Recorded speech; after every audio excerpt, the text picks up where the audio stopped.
Imam Hussein alayhi salam, not only submitting himself, but also the best of his companions and family members.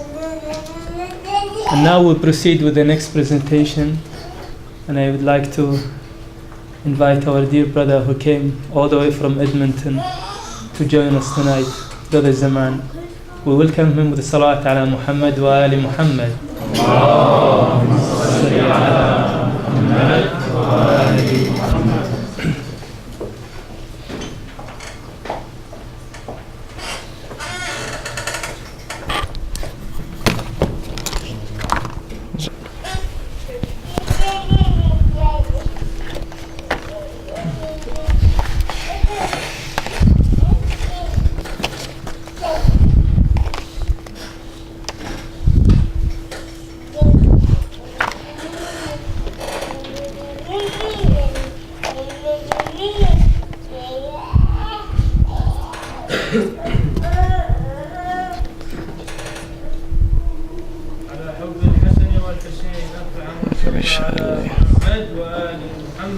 اللهم صل على محمد وآل محمد. بسم الله الرحمن الرحيم. ربي اشرح صدري ويسر لي أمري واحلل عقدة من لساني يفقهوا قولي. اللهم صل على محمد صلوات. اللهم صل على محمد وآل محمد. أعوذ بالله من الشيطان اللعين الرجيم. بسم الله الرحمن الرحيم. Assalamu alaikum, dearest elders, brothers and sisters, my dearest fellow Hajis and friends and everyone that's here. Assalamu alaikum wa rahmatullah. Really was just on a personal note, an honor and a pleasure of mine to be invited to such an event, and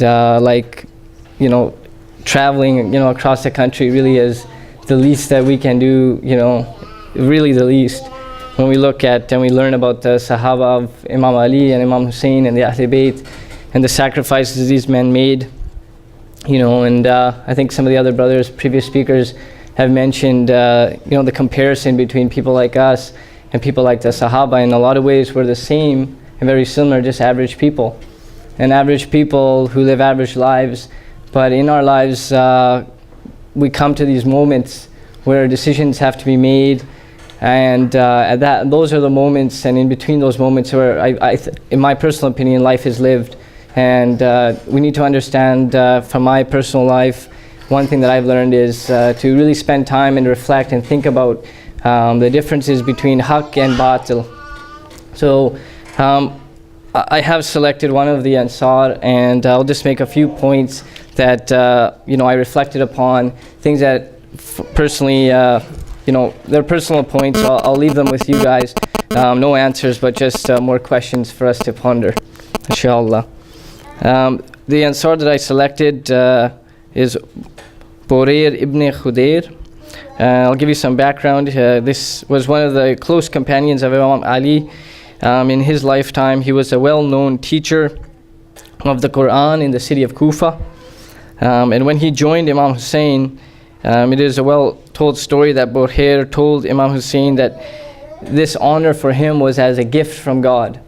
We hear the stories. There was many men that came, and our dear Imam Hussein would time and time again make very clear that anybody that didn't want to be there or had qualms or had family or job or things that they needed to deal with, they were free to go. They were free to go. No, there was no compulsion among the Sahaba. So the people that ended up staying and ended up sacrificing themselves did so out of their own self-will because of their pureness of their heart. So this comes back to another point that I'll bring up about Iman, and something that I personally reflect upon, and what does that mean? So this is the Sahaba I've selected, Burair ibn Khudair. He was a well-known a scholar and a teacher of Quran in the city of Kufa. He spent time with Imam Ali and naturally was a supporter of Hussein and his cause. Upon reading about Ibn Khudair, I started thinking and pondering, and just to come here to speak in front of all the brothers, I tried and do some research. And one thing that when we look at research and history of humanity, we look that, history sort of repeats itself.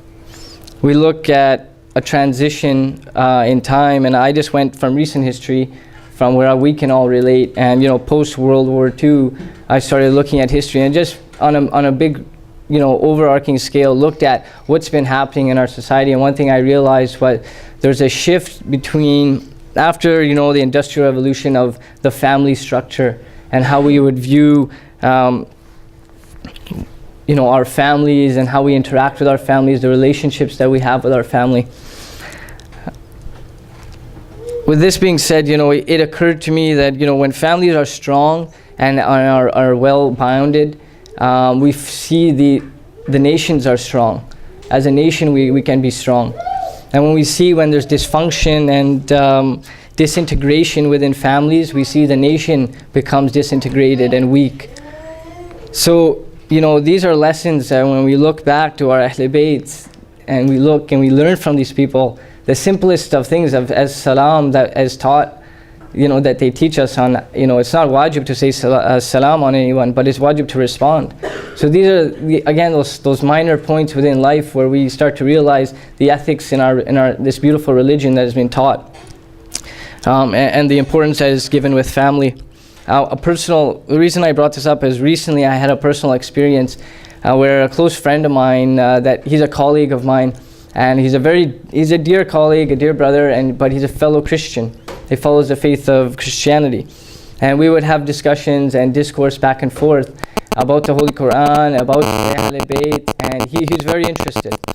And he's read the Holy Bible. So he invited me to visit his church. He said, why don't you come and sit with me on this Sunday, and we'll come to our church, and he welcomed me.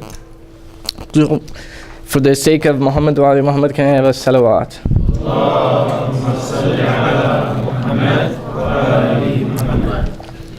So I'll try not to go over my 10-minute limit otherwise. But I'm known to be a talker, so as everybody knows here. So he invited me, and I went to this church, to kind of build a camaraderie with him so that we could open our hearts together and have discussion and learn more. And I was amazed when I got there at what a wondrous and beautiful church. It was like a cathedral, and you could tell like millions of dollars were spent. It was very elaborate with stained glass windows and just a very beautiful setting you can imagine. Being from Montreal, there's some beautiful cathedrals here, I'm sure.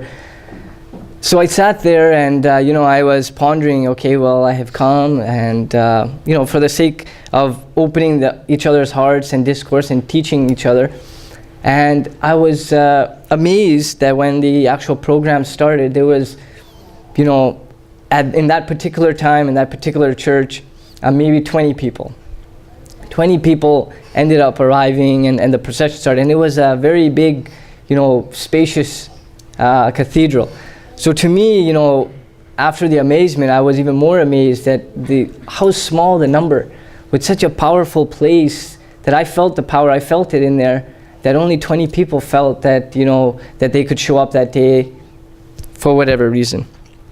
Where I'm going with this is this. I was pondering to myself about this church before I came here, and I realized, to build a church like this, you have to have such strong foundations, such expensive foundations, to erect such a wonderful, majestic building. And then we look, in the month of Muharram, we're visiting each other, the brothers and sisters. You feel the love among our communities, and we're teaching each other. And from people's basements to, different industrial centers, any place where we can find, even a center like, like this university, any classroom, alhamdulillah, we gather together. What foundation is, this religion built on? It's not built on anything expensive. It was the foundations that it was built on was something totally different. These foundations, for the engineers, if you were to shake a building, what happens to the foundations of that building? They become weak. When we look at this event of Karbala and the sacrifices, time and time again, the Ahl Bayt have shown us through sacrifice that any time someone tried, and this is what I learned, these are things that I reflected upon, that you could tell what Yazid was doing, what the enemies of the Ahl Bayt have always tried to do, was to shake the foundation. They didn't try and shake, somebody who doesn't really follow the faith. They go to the foundation. What better place than 2 minutes? to shake the religion. So they had done this, and my point that I want to get to here is that of foundations, and the foundations were built upon family values, as we see with the Ahl Bayt, and the importance of family. My second point, which I'll burn through and get to my third point because that's my favorite one. My second point was that about love. I was recently, we were fortunate to see a lot of brothers here have come back from the Hajj, where we learned about love. One thing I reflected upon from the story of Karbala was, when we look at family and we look at love, we think, to myself, I think of my family, maybe my mother, maybe my children. I see a lot of small families. I see maybe your husband or your wife in a marriage. There's love. With that being said, life is short. Today we walk, and tomorrow, unfortunately, we won't be here. When one partner of a marriage is left behind, it's kind of the role, if you can follow with me, or the responsibility on the shoulders of the partner that's left behind to sort of fill the void of the person that's passed away. In a partnership, likewise, in the Ahl Bayt, we see the transition, the void that was left behind by our Imam Hassan after his tragic death.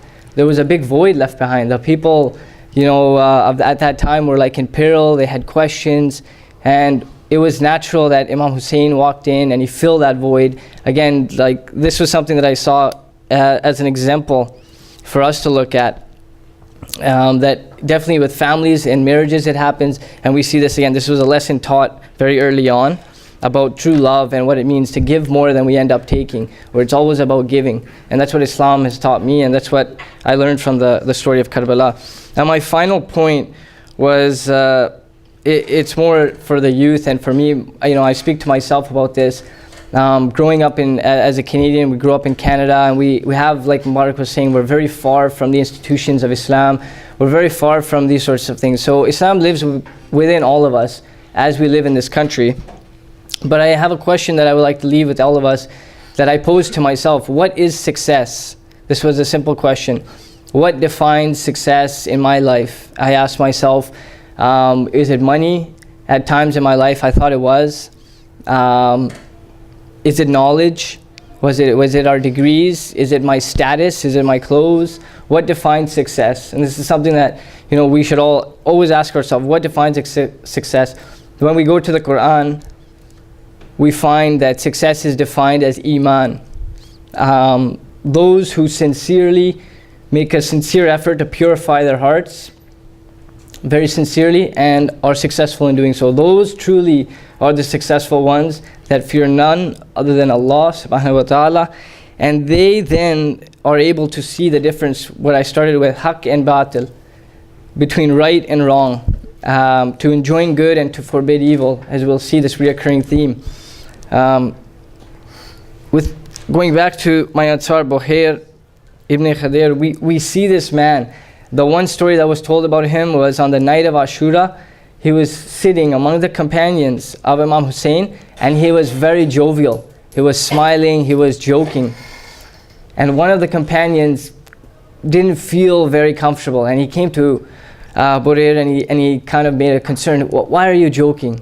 It's the night of it's the day before Ashura. How can you possibly be smiling and joking at this time?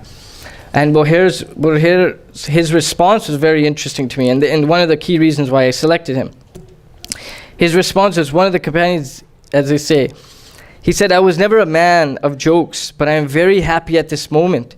I'm happy and yearning for heaven.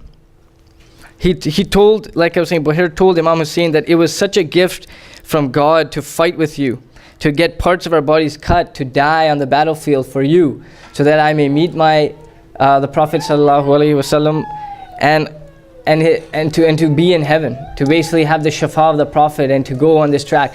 Do you see how he was so form-fitted? I thought, how could somebody be happy in such a tragic moment? The only way, in my mind, and correct me if I'm wrong, that you could be smiling and joking at such a catastrophic moment in history that we cry about till today and we commemorate as if it was yesterday, could only be if this man truly in his heart had Iman, had clarity of his heart, and he knew the difference very clearly, that he was on haqq and that he had left batil. He knew clearly, and at that point, despite all odds, despite the armies, despite all odds against him, he was happy and waiting for the final moment. So again, this is my final point, that what defines success, and it is Iman. So let us all reflect upon that within ourselves. And thank you so much. And sallallahu alayhi wa sallam salawat.